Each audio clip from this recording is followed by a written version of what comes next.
ലാൽ സലാം ഡയസീറ ഇറങ്ങി 9 ദിനങ്ങൾ പിന്നിടുകയാണ്. ഈ ഒരു ശനിയാഴ്ച ദിനത്തെ കളക്ഷൻ റിപ്പോർട്ടുകളുമായിട്ടാണ് നമ്മൾ വന്നിരിക്കുന്നത്. ചാനൽ സബ്സ്ക്രൈബ് ചെയ്യുന്ന കാര്യം പരിഗണിക്കണമെന്ന് ഓർമ്മിപ്പിക്കുന്നു. 1276ഓളം ഷോകളാണ് ഇന്ന് ട്രാക്ക് ചെയ്തിരിക്കുന്നത്. കഴിഞ്ഞ ദിവസത്തെ വെച്ച് നോക്കുമ്പോൾ വമ്പൻ ഒരു കുതിപ്പാണ് സിനിമയുടെ കളക്ഷനിൽ കാണാൻ കഴിയുന്നത്. 1,23,000ഓളം ടിക്കറ്റുകൾ ഇതിനോടകം വിറ്റുപോയിരിക്കുന്നു. 9ാം ദിനവും ഗംഭീര കളക്ഷൻ. കേരള ഓക്യുപ്പൻസി വന്നിരിക്കുന്നത് 33%. വൈകുന്നേരം 8 മണി വരെയുള്ള കളക്ഷൻ റിപ്പോർട്ടുകളാണ്.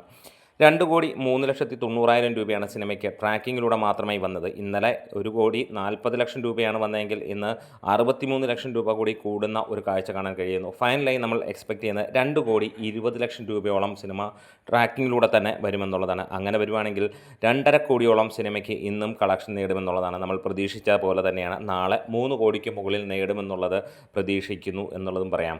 ഇതുവരെ ട്രാക്കിങ്ങിലൂടെ മാത്രമായി സിനിമയ്ക്ക് നേടാൻ കഴിഞ്ഞത് 25,55,00,000 രൂപയാണ് കേരള ബോക്സ് ഓഫീസിൽ നിന്ന്. അതായത് 27 കോടിക്കടുത്താണ് കേരള ബോക്സ് ഓഫീസിൽ നിന്ന് ഈ ഒരു സിനിമ 9 ദിനം കൊണ്ട് നേടിയിരിക്കുന്നത്.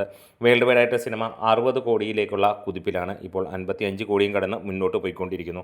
എന്തായാലും ഈ ഒരു സിനിമയ്ക്ക് ശനി ഞായർ ദിനങ്ങളിൽ ഗംഭീരമായിട്ടുള്ള വരവേൽപ്പ് തന്നെയാണ് നമുക്ക് കാണാൻ കഴിയുന്നത്. തിയേറ്ററുകളിൽ പ്രകമ്പനം സൃഷ്ടിച്ചുകൊണ്ട് ഈ ഒരു ഹൊറർ സിനിമ ജനങ്ങളെ പിടിച്ച് ഉയർക്കുന്ന അല്ലെങ്കിൽ പിടിച്ചുലയ്ക്കുന്ന ഒരു കാഴ്ച നമുക്ക് കാണാൻ കഴിയുന്നു.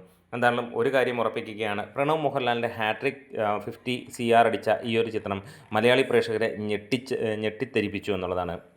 രാഹുൽ സദാശിവൻ സംവിധാനം ചെയ്ത് പ്രണവ് മോഹൻലാൽ നായകനായി എത്തിയ ചിത്രത്തിൽ പ്രണവിനൊപ്പം ജിബിൻ ഗോപിനാഥും പ്രധാന കഥാപാത്രത്തിലെത്തി. ഇവർ രണ്ടുപേരുടെയും അതിഗംഭീര പെർഫോമൻസ് തന്നെയാണ് ഈ ഒരു സിനിമയുടെ ഹൈലൈറ്റായി പറയാനുമുള്ളത്. എന്തായാലും പ്രേത സിനിമകൾ എടുക്കുമ്പോൾ രാഹുൽ സദാശിവൻ്റെ മുന്നിൽ നിൽക്കാൻ മലയാളത്തിൽ ഇന്ന് ഒരു ഡയറക്ടറും ഇല്ല എന്നുള്ളതാണ്.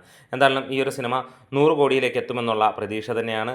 എന്തായാലും വരുന്ന ദിവസങ്ങളിൽ ഒരാഴ്ച കൂടെ കഴിയുമ്പോഴത്തേക്ക് സിനിമ 75 കോടിയിലേക്ക് എത്തട്ടെ എന്ന് ആശംസിക്കുന്നു. നമ്മുടെ വീഡിയോസ് ഇഷ്ടമായെങ്കിൽ ഒന്ന് സപ്പോർട്ട് ചെയ്ത് തരാം.